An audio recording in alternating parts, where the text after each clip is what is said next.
On April 26, 1986, a catastrophe shook the world. The nuclear disaster at the Chernobyl power plant. In mere moments, the nearby city of Pripyat, once home to nearly 50,000 people, became a ghost town. But while radiation forced life out of the city, many believe something else remains, something not of this world.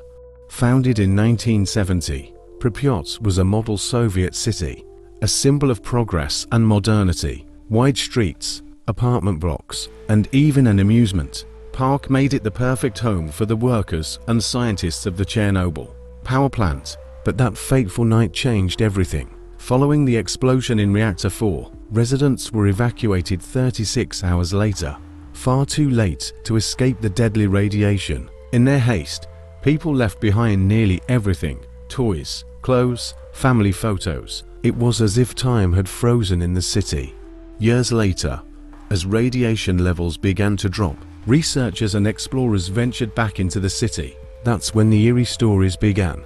The Shadow Man. Visitors reported seeing a dark figure wandering through the abandoned buildings. They call him the Shadow Man. Some believe he's the spirit of a worker who died in the explosion.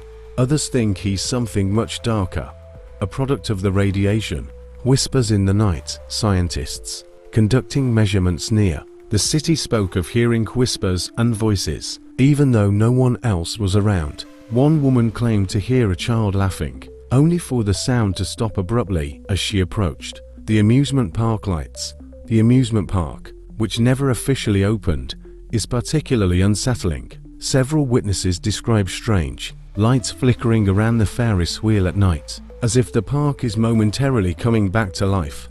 One of the most chilling stories comes from two workers, Alexei and Sergei, who returned to the zone in 2006 to recover old data from the power plant. They decided to spend the night in one of the abandoned apartment buildings. Around midnight, they heard footsteps in the hallway. At first, they thought it was an animal, but then there was a knock at their door. When they opened it, no one was there. Minutes later, they heard a child's soft clinker, coming from an apartment upstairs. But Pripyat had been abandoned for 20 years. The men ran for the exit, but before they could leave the building, they saw a figure standing in the hallway. It was small, perhaps the size of a child, but its eyes glowed unnaturally. Alexei later swore that the figure spoke to him, even though it had no mouth. Both men left the zone that same night and refused to ever return. Sergei later said, "There are things in Pripyat we're not meant to understand.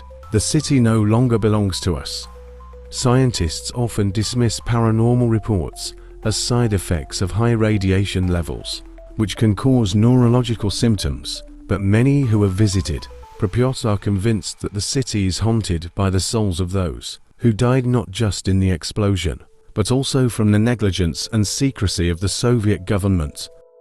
Today, Pripyat is a destination for adventurers, photographers, and researchers. But for many, the city is more than just a relic of the past. It's a gateway to something beyond human comprehension. If you ever find the courage to visit the zone, keep your eyes open.